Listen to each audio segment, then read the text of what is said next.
Bienvenue dans ce nouveau Deep Dive. Aujourd'hui, on plonge dans le duel des titans de l'IA générative, ChatGPT face à Gemini. On va s'appuyer sur une analyse comparative assez récente de 2025. L'idée, c'est vraiment de décortiquer leurs atouts, leurs faiblesses, pour aider chacun à voir ce qui pourrait coller le mieux à ses besoins, quoi. C'est pas vraiment chercher le grand vainqueur absolu. Non, exactement. Et c'est une excellente façon de le poser, je trouve. L'analyse le dit bien, il n'y a pas de solution miracle universelle. Le choix, il est vraiment stratégique. Ça dépend des usages, de l'écosystème techno qu'on a déjà. Et puis, c'est une course effrénée, avec des mises à jour majeures comme GPT-5, Gemini 2.5. Ça bouge tout le temps. Ok, alors allons-y. Commençons peut-être par ChatGPT d'OpenAI. D'après les sources, qu'est-ce qu'il distingue particulièrement ? Alors, ChatGPT, avec les modèles récents comme GPT-4o et le futur GPT-5, il mise vraiment sur la flexibilité, la personnalisation. On pense tout de suite au Custom GPT, ces versions spécialisées qu'on peut créer soi-même. Il est toujours très fort en rédaction créative. Son style est souvent décrit comme littéraire. D'ailleurs, ça se voit dans les notes, genre 8.8 sur 10 pour la créativité sur G2. C'est pas mal. Et pour le code aussi, ça reste une référence solide. Surtout pour expliquer, pour apprendre, il a 8.7 sur 10 là-dessus, sur G2. J'ai vu aussi qu'on parlait pas mal de son côté conversationnel et même multimodal. Les 4O directement, elles sont robustes. Bon, parfois un peu plus lentes que la concurrence, mais ça tient la route. Et le nouveau Thinking Mode de GPT-5, ça promet un raisonnement encore plus poussé apparemment. En gros, ChatGPT, c'est un peu le hub, très ouvert. Son API est facile d'accès, il y a plus de 1000 plugins. C'est très connecté. Cette flexibilité, c'est clair que c'est séduisant. Mais il y a des ombres au tableau, j'imagine. Les sources mentionnent des limites. Bah oui, forcément. Déjà, il faut une connexion Internet, tout le temps. Ensuite, la précision. Ça reste un point sensible. Même si GPT-5 annonce 45% d'erreurs en moins, G2 note toujours la précision comme une faiblesse relative. Et les fameuses hallucinations, elles sont toujours là. Ces réponses qui ont l'air bien, mais qui sont fausses, quoi. Ah, et même en payant, on peut parfois tomber sur des limites d'usage, surtout quand il y a beaucoup de monde dessus. D'accord. Donc GPT-5, c'est un peu le couteau suisse créatif, ouvert, ok. Mais Google, avec Gemini, ils ont l'air d'avoir une stratégie très différente, non ? Plus centré sur leur propre écosystème. C'est tout à fait ça. Ce qui est vraiment marquant avec Gemini et ses versions Pro, Ultra, etc., c'est l'intégration. Une intégration native, profonde dans l'écosystème Google. Gmail, Docs, Drive, Search, sa grosse force, c'est sa fenêtre contextuelle. Elle est gigantesque. On parle de 1 million de tokens. C'est comme lui donner une mémoire de travail énorme pour analyser d'un coup des documents très longs, des PDF, des vidéos, du code.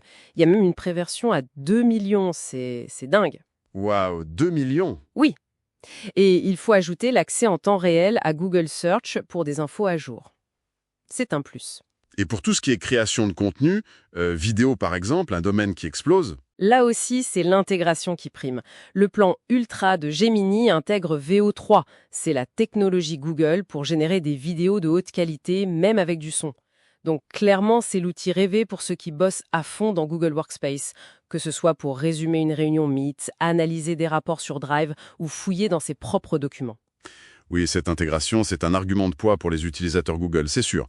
Mais cette approche a aussi ses inconvénients, si j'en crois l'analyse. Mais l'interface de Gemini est souvent vue comme plus rigide, moins personnalisable que ChatGPT. Et un truc qui peut agacer, il garde pas les préférences d'une session à l'autre. C'est un peu la table rase à chaque fois, quoi. Son API aussi, elle est perçue comme moins flexible, plus fermée sur l'écosystème Google. G2 le note comme un point faible pour l'intégration externe. Et bien sûr, comme l'autre, il n'échappe pas aux incohérences, aux hallucinations.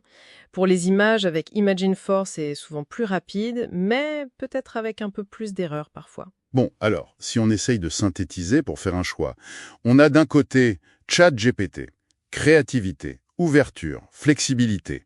De l'autre, Gemini, intégration Google, analyse de gros volumes. Même pour le code, les avis divergent un peu, non ? L'analyse montre que... Oui, c'est ça.